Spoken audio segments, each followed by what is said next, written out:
À quoi sert la Bible? C'est la question que nous nous posons aujourd'hui dans Quête d'Esprit, alors que paraît une nouvelle traduction issue de la langue araméenne, c'est-à-dire la langue du Christ, et dont vous êtes l'auteur, Père Étienne Métainier. Bonjour. Bonjour. Vous êtes prêtre de la communauté des Béatitudes, bibliste, spécialiste des Écritures saintes, et donc vous publiez cette traduction des 4 évangiles à partir de manuscrits qui remontent au IIe siècle. Vous nous en parlerez donc dans un instant. Et puis, avec vous également, l'abbé Henri Valençon. Bonjour mon père. Bonjour. Merci d'être avec nous. Vous êtes prêtre du diocèse de Coutances, professeur de Bible, peut-on dire, spécialiste de l'Ancien Testament au séminaire de Rennes, également responsable d'un centre spirituel et culturel à l'abbaye de la Lucerne, et puis co-auteur d'un livre très didactique, La foi chrétienne pour les curieux et les débutants. Vous parlez de la Bible, justement. C'est publié chez Artege. Également avec nous, Hervé Joachim. Bonjour. Bonjour, Émeric.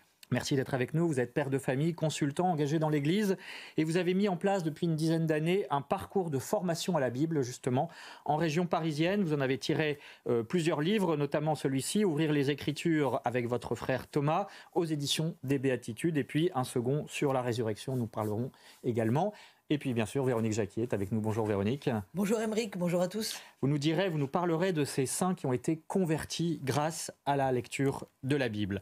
Alors, pour commencer, d'abord, la Bible, c'est quoi, hein? On a dit effectivement cette extraordinaire vitalité missionnaire de la traduction de la parole de Dieu dans des centaines de langues, mais il faut d'abord rentrer dans la compréhension de ce que c'est que la Bible, parce que d'abord, c'est 73 livres qui sont rassemblés en un seul volume, de l'Ancien et du Nouveau Testament, 40 auteurs différents, au moins 10 siècles de rédaction. Alors, Père Étienne Métainier, pourquoi autant d'auteurs? Quelle est la cohérence? Alors qu'on pourrait déceler des contradictions entre les textes des évangiles, par exemple. Mais voilà, qu'est-ce qui fait l'unité, la cohérence de ce livre qu'est la Bible? Une grande spécificité du christianisme, c'est que Dieu est venu dans l'histoire, parmi les hommes, en se révélant aux patriarches, aux prophètes. Et il a fallu tout l'Ancien Testament en préparation, puis Jésus-Christ, dont les 4 évangiles n'ont pas été écrits par lui, il n'a rien écrit lui-même. Il a voulu passer par la médiation des évangélistes pour se faire connaître. Le mot Bible vient du grec ta biblia, c'est un pluriel, c'est-à-dire une bibliothèque de livres, mais exactement le mot Bible vient du mot papyrus, et le papyrus n'est qu'un support. Donc la Bible, comme l'arche de papyrus qui portait Moïse, c'est simplement comme l'écorce du jardin des noyers, quelque chose d'un peu dur qu'il faut ouvrir pour en découvrir le sens et se permettre de connaître ainsi Jésus-Christ. Il est impossible d'aimer quelqu'un sans commencer par le connaître.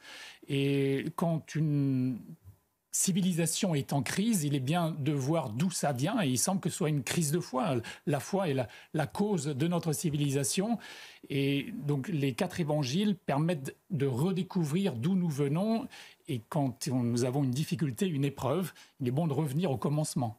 C'est un patrimoine mondial de la civilisation, effectivement. Le livre le plus vendu au monde, il s'en vend 40 000 par jour. Et malheureusement, c'est le plus vendu, mais peut-être le moins lu. Il est parfois un petit peu empoussiéré, alors que c'est, même pour un non-croyant, la source de notre culture. Alors justement, on va essayer de découvrir tous ces trésors contenus dans ce livre. Hervé Joachim, en tant que lecteur profane, si je peux me permettre, si je puis dire, dans la Bible, il y a tous les styles, il y a des histoires d'amour, des intrigues politiques, des poèmes, des proverbes, des paroles de sagesse. Qu'est-ce qui vous semble faire la cohérence, l'unité de tout cela? Je crois que c'est d'abord une très très grande lettre d'amour. C'est Jésus qui veut être en fait la vie de notre vie. Pour qu'on puisse dire peut-être chacun un jour, ce n'est plus moi qui vis, mais c'est le Christ qui vit en moi. Voilà, comme saint Paul. Ça, c'est le programme. C'est le programme, mais la seule chose, c'est que comme on est pêcheur et un peu lent à la détente, effectivement, il faut 73 livres pour nous expliquer tout ça. Bon. Pour nous expliquer comment on passe de la fuite d'Adam et Ève qui se cachent de Dieu, jusqu'à cet appel « Viens Seigneur Jésus » à la toute fin de la Bible. C'est tout ça, ce désir de Dieu. On va voir cela, effectivement, essayer de comprendre comment ça fonctionne. Père Valençon, l'Église a sélectionné au cours des siècles un certain nombre de livres qui constituent ce qu'on appelle la Bible canonique, qui est utilisée notamment à la messe pour la liturgie. Ce n'est pas un choix arbitraire. Quels sont les critères? Ce sont d'abord les textes qui ont été portés par des communautés chrétiennes. Donc le premier critère, c'est la vie même du texte qui était reçu et célébré par des communautés. Et puis, quand on lit également les livres qu'on appelle apocryphes, donc les non canoniques, on constate qu'effectivement la qualité littéraire des livres canoniques est très très supérieure aux livres apocryphes qui, eux, facilement vont verser dans le récit mythologique, dans des histoires de moindre intérêt, alors qu'on est quand même toujours saisi par la beauté poétique littéraire des textes qui ont été retenus. Il y a un critère stylistique, on peut dire. C'est un critère effectivement qui ne s'est pas imposé par voie d'autorité pure, mais des textes même qui se sont d'eux-mêmes imposés par leur qualité intrinsèque. Comme une œuvre d'art, enfin un livre.